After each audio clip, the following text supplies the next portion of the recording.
Hi, everybody, and welcome to this edition of Big Time Boxing. I'm Al Bernstein. Happy that you joined me. And we have a special guest that we're going to get to in just a moment, the great Kevin Iole, Hall of Fame boxing writer, one of the best that has ever done it. And I'm proud to say a good friend of mine is going to talk with us on this episode, in which we're going to devote the entire show to basically one topic, and that is the fight coming up this Saturday, the 21st, with Oleksandr Usyk battling Tyson Fury as they battle again for the undisputed heavyweight crown, and a redo of a fight that was extraordinary, a match that I think exceeded even the hopes of people, with excitement, controversy, and larger than life personalities on top of excellent action in the ring. So with that, let me bring in my pal and terrific writer, Kevin Iole. Kevin, how are you? I'm doing good, Al. Thanks for having me. Good to see you. It's good to see you. And I wanted to make sure I did something where I devoted enough time and space to this fight coming up. And I thought, who better to talk to than you? And you have just penned a column on this topic as well.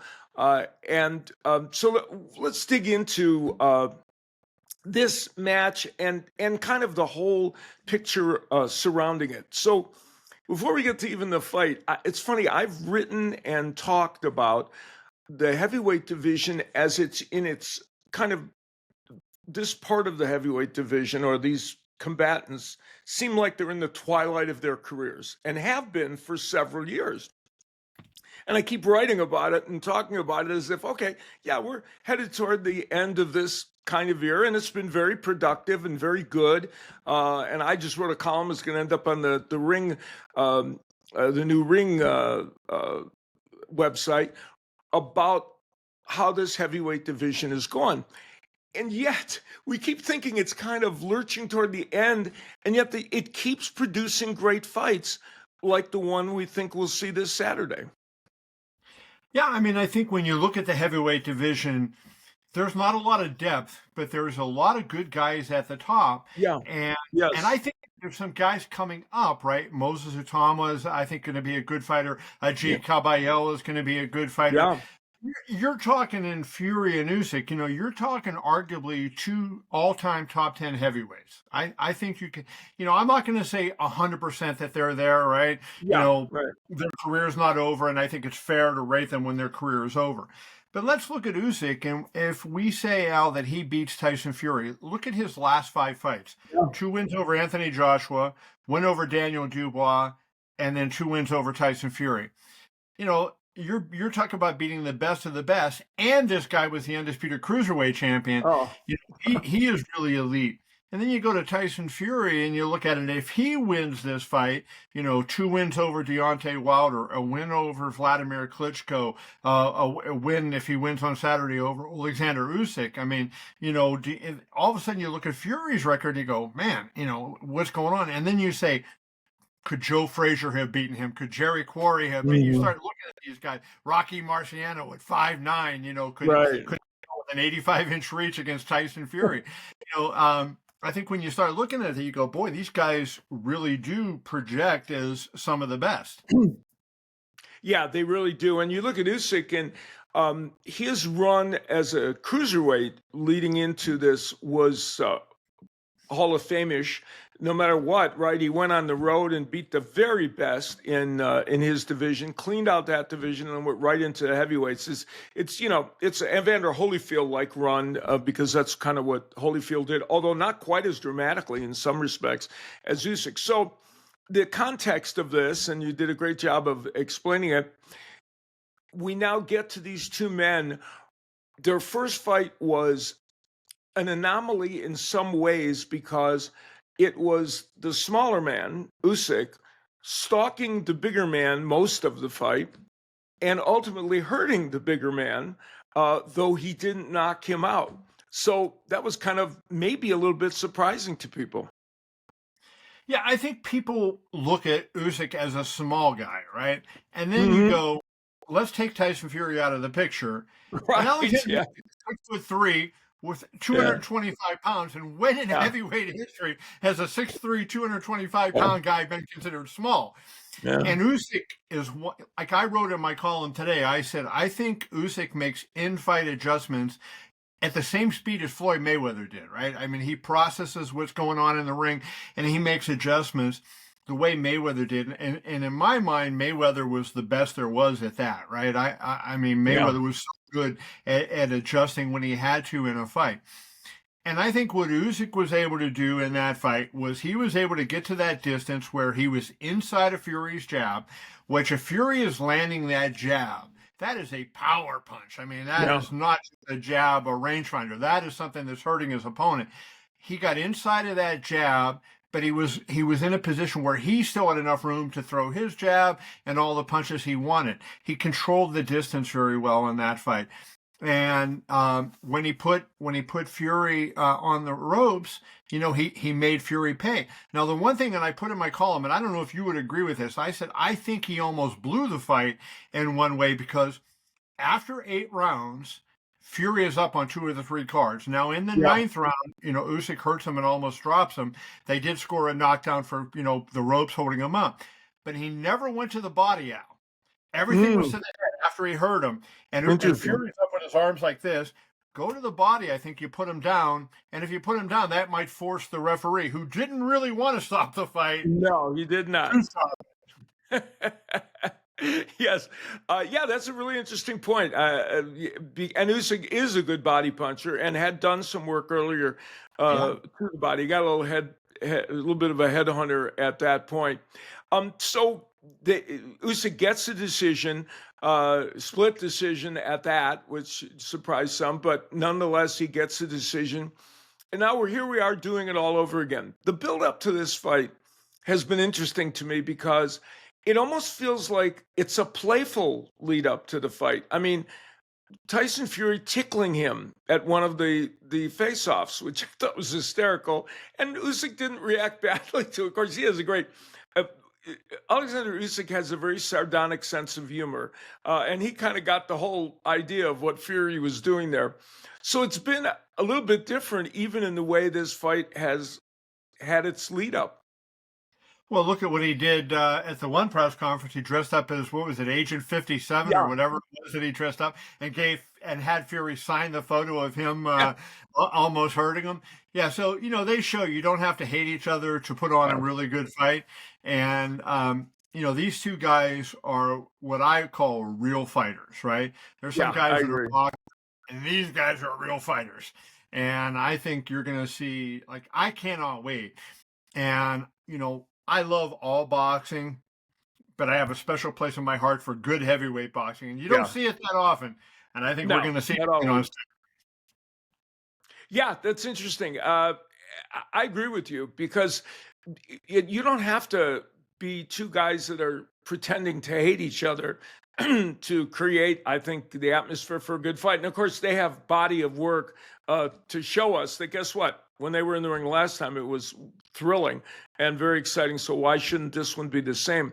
So in this fight, we know from the past fight that Usyk got off to a good start. The middle rounds were very beneficial to Tyson Fury. He found his distance, his range, landed several uppercuts that really hurt Usyk.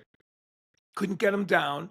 And then Usyk does what Usyk always does, wins the last 4 or 5 rounds of the fight. I mean, he always wins those last rounds. It never fails.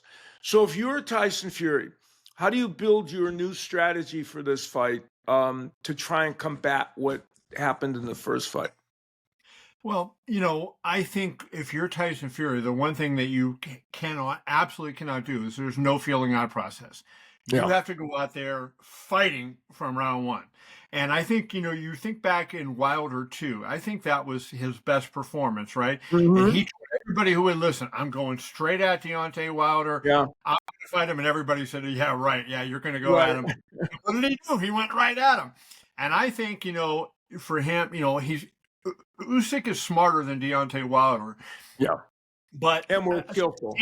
you have to be But still, I think Tyson has to go out there with aggression on his mind, and he has to assert himself early in the fight, so that he doesn't give any rounds away. That every Yeah. round that he's capable of winning, he picks up, because we know Usyk has a great chin. Usyk is in great condition, and he's a phenomenal boxer. So even if he gets hurt, he keeps his wits about him. So I think the number one thing that Tyson has to do is make sure that he fights all 12 rounds.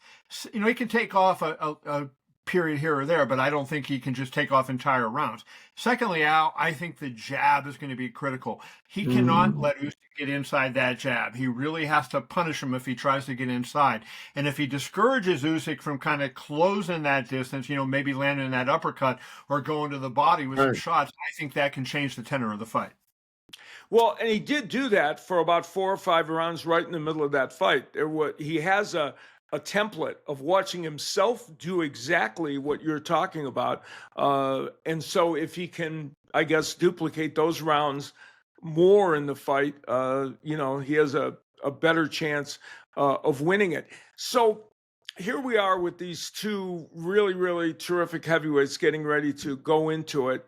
And everybody is wondering what in the end is going to happen. Well, I can ask you, Kevin Iole, what is going to happen, because I know you'll tell me exactly what's going to happen. And then I don't even have to, I could watch the fight, but it's purely a matter of enjoyment rather than worrying about what the outcome is going to be, right?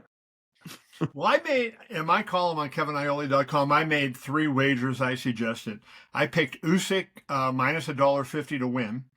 I picked over 10.5 rounds. The over is minus $2. And then I picked Usyk by decision at plus 170. I figured, you know what, I want to get the better fighter at plus money. And since I think it's going to go, the full route, I kind of thought that was almost like a no-brainer to get Usyk at plus 170. So I thought, just in the off chance that he stops him, he came close last time. I wanted to play Usyk to win. I didn't want to put all my eggs in one basket and say Usyk by decision. What if he stops him, late in the 11th round? Like then it's an over, but I lose the side. So I just kind of figured Usyk by decision, at plus money was hard to pass up. So that was my way, my look at it. But I'll tell you what, it would not take much for me to sit here and tell you, Al, here's how I think Fury could win this fight. I think they're really evenly matched, and it could go either way. But I lean toward Usyk. Yeah, that's a very fair assessment, and you're right when you say we could easily see it going the other way. By the way, I want to remind people that at KevinIole.com, they can read your columns, they can see your excellent podcast, correct? Yes. In which you interview all kinds of folks in the boxing world, and they can hear all about boxing and get your views on the sport at KevinIole.com. When this is over and here's these two men after this fight, one way or the other, do we believe that, number one, do we believe that a trilogy is possible? And secondly, do we think either of these men are this close to riding off into the sunset? That's the good question, and I think this. I think a trilogy is definitely possible. If Tyson Fury wins, no doubt there's a trilogy, right? We have to know who is the baddest man on the planet, and there will be a trilogy fight. They already agreed on 3 fights. If Usyk wins, I have a feeling that we're going to say goodbye to both of them. Yeah. And which would be a sad day for boxing, and then who would that leave on top? Daniel Dubois, we might have Daniel Dubois and Joe Parker all of a sudden fighting, for all the marbles at heavyweight in February. But I think there's a good chance, Usyk turns 38 in January. He agreed to this trilogy series. If he wins this fight, what else is there for him to do? He's beaten Dubois. He's beaten Joshua.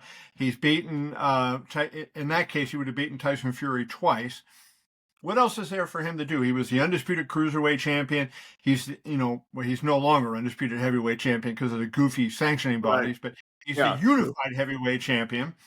Yeah. What else is there for him to do? I think he says, you know what, I'm done, and I'm going to move on and do something else with my life. I think if Fury loses, And especially if Usyk retires, where does Fury go, right? I mean, would it be if Fury stays fighting and Usyk retires in the event of an Usyk win?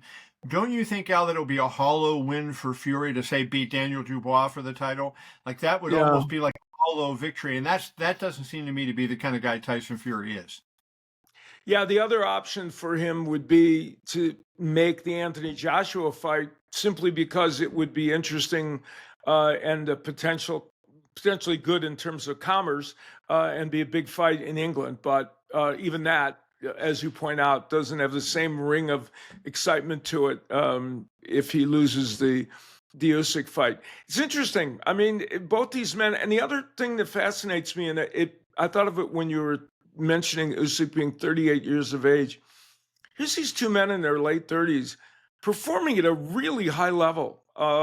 You know, they and Usyk, I don't know why, especially it's just well, you could say Fury because also he had that period where he was out of boxing and had really, done was in the process of having mental issues, doing drug abuse was involved, being way out of shape. So in a way, his is even more remarkable to hear he is at this late age performing this well.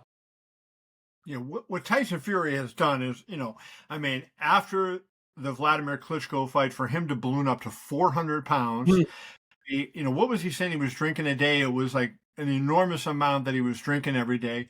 And then, he said it to me and he said it to many other people. He was en route to committing suicide. He was Hmm. driving his car into the wall of a bridge. He was speeding and he planned. And he said right before he crashed in, he said he heard somebody his daughter's voice, and he put on the brakes. And he decided, you know what, not yet.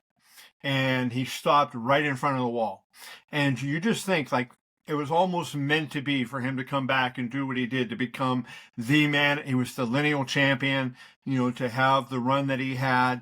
And, he's a Hall of Famer no matter what he does on Saturday, Yeah. right? I mean, he is cemented his place in heavyweight boxing history already, no matter what happens going forward. And to think how close he came to that all being Hmm. gone, it's kind of scary. Yeah, fascinating. It's, truly amazing. Well, the other thing that's truly amazing is all the product you can get at keviniole.com, where you can read Kevin's great, great stories, see his podcasts with all kinds of boxing experts and fighters and everybody in the game that he's covered over these many years. And Kevin, it's a joy to have you on. And I look forward to seeing you soon at ringside and elsewhere. And I hope people enjoy your great content.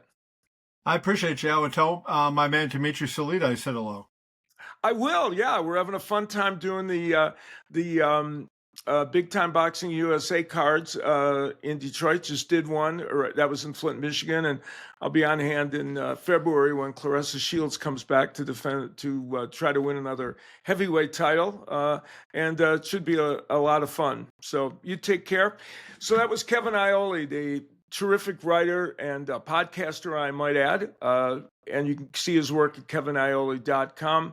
We will have yet another edition of Big Time Boxing later this week, and that one will feature the great Raul Marquez, who is my broadcast partner on Big Time Boxing USA, and of course, a former 154-pound champion. Hope you will enjoy the heavyweight fight this week and on DAZN pay-per-view with Tyson Fury and Oleksandr Usyk. It should be a good one. Take care, everybody.